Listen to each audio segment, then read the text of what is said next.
walkouts, as Mr. Speaker said yesterday, are part of parliamentary practice or democracies across the world. Walkouts are used to register protest or register displeasure with even decisions of government or decisions of the other side of the house. And so this is not the first time we have seen a side or say the minority stage a walkout, and this will not be the last time that we will see them do that. But walkouts must be based or grounded on substantive issues that you believe that you have a point such that people can agree with your walkout. And so when the minority said they were walking out because of electoral violence, that for me surprised me.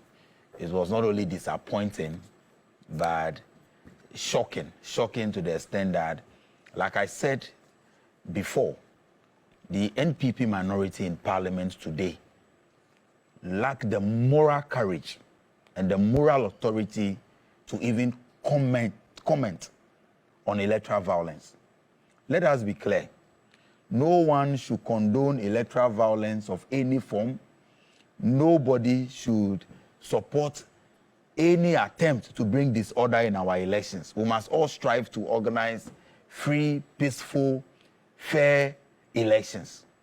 But, Joseph, the NPP as a political party and the minority in parliament should not, under any condition in this our Fourth Republic, attempt to talk about electoral violence, because if there is any party that entrench electoral violence, state-sponsored hooliganism in our elections, it is the NPP.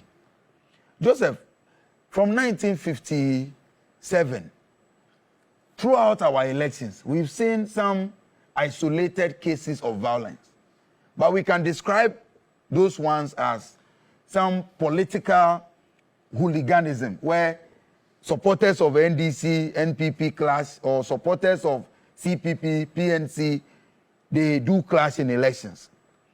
But from 2017, what we witness as electoral violence is clearly different from political hooliganism, because from 2017, the NPP introduced a culture of state-sponsored vigilantism, state-sponsored brutalities in elections, state-sponsored violence. Because under the NPP, we saw men in national security apparel, men who were working for the state, engaged in acts of violence. We saw gun-wielding men attack innocent citizens. A sitting member of parliament was attacked. We saw it, we have the videos. And I would have wished that the so-called evidence or videos that they presented to the chief of staff yesterday should have included some of those footages. Myself, as I sit with you this morning, Joseph, I am a survivor. I was a victim of the Ayawaso West Wuogon by-elections, state-sponsored violence. And so when they stage a walkout claiming that today they love peaceful democracy, such that the violence that we recorded in Ablekuma, not rerun, is the reason why they stage a walkout. It shows how deeply hypocritical the minority is. Joseph, again, after the Ablekuma North rerun, we have seen actions being taken by our institutions. As we speak, 2 people have been arrested. People are being arraigned before court. Investigations are ongoing. The police have consistently updated us on steps they are taking to bring justice to the families or the individuals that were affected. But Joseph, do you know that when the NPP, after the Ayawaso West Wuogon state-sponsored violence, decided to set up a commission of inquiry, the Emil Short Commission of Inquiry, I have the report here. That report presented the NPP a solid opportunity to deal with the challenge at hand. But what did they do? In a cynical rejection of the report, they selected a few things. Even when the report mentioned individuals that must be dragged before court, they decided not to sanction those people. Okay. And these people are claiming that they are so democratic that they are staging a walkout on violence. The hypocrisy for me stinks. I mean, stinking hypocrisy. And the discerning people, the Ghanaian people, want to see justice, not showmanship. Okay. The Ghanaian people want to see peace, not the kind of hypocrisy that they are exhibiting over electoral violence. I get you suggest when I speak about this issue, I am very passionate about it because, like I said, I walked to University of Ghana, Legon campus, Legon Hall, your hall, just to monitor. I was accredited by the Electoral Commission without any provocation. Men in national security uniforms, men in the presence of the military and police and officials of government assaulted me. And these are the people with this stinking hypocrisy talking about increasing spate of electoral violence. Again, let me be clear. We must not condone violence.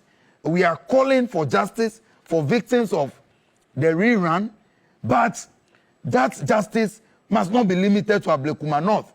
Every other election in 2020, 8 people lost their lives. In Kasua during registrations, Hawa Kumsen openly admitted that she fired gunshots at people. These are the people that must all be brought to book. So Edem, I get to suggest that, I mean, outside, if we take the NPP out of it, you agree that with what's happening at Ablekuma, it's an issue of concern. It was an issue of concern because we saw the party that is raising the issue. It is not my challenge is not only the party. It is about the selective outrage. And the fact that out of their sheer hypocrisy, they are trying to draw some parity between Ablekuma North rerun and what happened at Ayawaso. Look, let me be saying, look, the nuances are different. Ayawaso West Wuogon was state-sponsored violence, state-sponsored. And I'm saying it on record, state-sponsored. Ablekuma North, the videos we have seen showed a clash between party supporters. Clearly, failure of the police and the Electoral Commission's own security protocols. The difference must be clear. That's right. The NPP minority in parliament, and especially, and let me say this to my chief whip, he's my leader in parliament.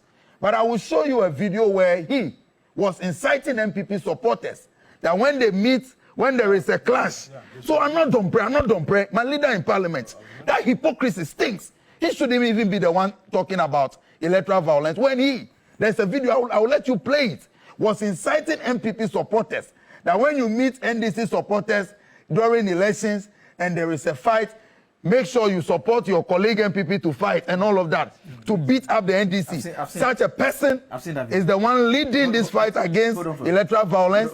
Please, the stinking hypocrisy must be done away with.